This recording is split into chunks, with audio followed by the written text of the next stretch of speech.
झेप मराठी, आरसा महाराष्ट्राचा। जळगावात केमिकल कंपनीला भीषण आग, तब्बल 2 डझन कामगारांची जळाल्याने प्रकृती गंभीर। मंत्री गिरीश महाजन, गुलाबराव पाटील यांच्यासह अधिकाऱ्यांची घटनास्थळी भेट। जळगाव शहरातील MIDC सेक्टर D मधील मोर्या ग्लोबल या केमिकल कंपनीला आज बुधवारी भीषण आग लागली। आग विझवण्यासाठी 25 ते 30 अग्निशमक दलाला पाचारण करण्यात आले। तसेच जैन इरिगेशननेही अग्निशामक दलाला सहकार्य केले। शॉर्ट सर्किटमुळे आग लागल्याचे सांगितले जात असले तरी आधी मोठा स्फोट झाला आणि ही पेट्रोकेमिकल कंपनी जळून खाक झाली। या भीषण आगीत तब्बल 19 जण होरपळून गंभीर जखमी झालेत। जखमींना शासकीय रुग्णालयात दाखल करण्यात आले। कंपनीतील 4 कर्मचारी सायंकाळी उशिरापर्यंत अडकून असल्याचे सांगण्यात आले। घटनेची माहिती मिळताच मंत्री गिरीश महाजन, मंत्री गुलाबराव पाटील, जिल्हाधिकारी आयुष प्रसाद, SP डॉक्टर रेड्डी यांच्यासह प्रशासकीय अधिकाऱ्यांनी घटनास्थळाकडे धाव घेतली। या संदर्भात ग्रामविकास मंत्री गिरीश महाजन म्हणाले, आणि या कंपनीला या ठिकाणी आग लागली। जवळपास 17 लोकांना आतापर्यंत बाहेर काढण्यात आलेलं आहे। ते बरेच अंशी जळालेले आहेत, काही ठिकाणी 70-80% झाले आहेत, काही 100% सुद्धा जळालेले आहेत। पण तो अजून याच्यावर कॅज्युअलिटी झाली नाही, म्हणजे कुठेही याच्यात मृत्यू पावलेला नाही। ही अतिशय जमेची बाजू आहे। पण अजूनही आग या ठिकाणी सुरू आहे।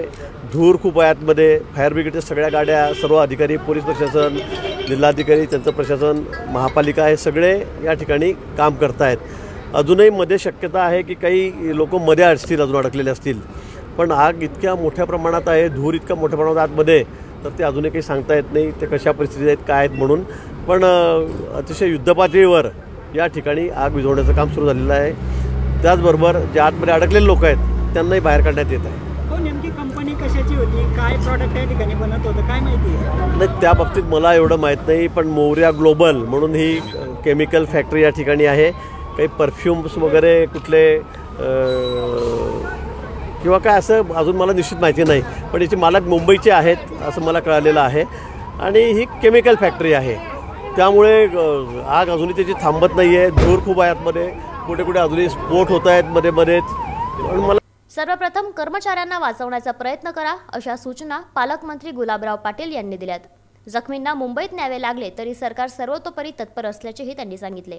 आणि मला तरी असं वाटतं की मुंबईला सुद्धा हलवण्याच्या या ठिकाणी सूचना देण्यात आलेल्या आहे की चांगली ट्रीटमेंट व्हावी याच्याकरता या ठिकाणी डीन यांना सूचना करण्यात आलेल्या आहे की त्यांना मुंबईला जरी ट्रीटमेंट करावी लागली तरी आपण करूया। आणि मला तरी असं वाटतं की लवकर तातडीने इकडे शिफ्ट केल्यामुळे यश येईल अशी खात्री आम्हाला आहे। आगीचं कारण काही समोर आलंय का? हे आता समजेल आगीचं कारण की अजूनही तिथे आग विझवण्याचं काम सुरू आहे, त्याच्यामुळे आगीचं कारण अजून समजलेलं नाही आहे। पण चौकशीमध्ये ती पेट्रोकेमिकल कंपनी असताना या ठिकाणी कर्मचाऱ्यांच्या सुरक्षिततेचे नियम पाळण्यात आले होते काय असा प्रश्न या घटनेमुळे उपस्थित होतोय।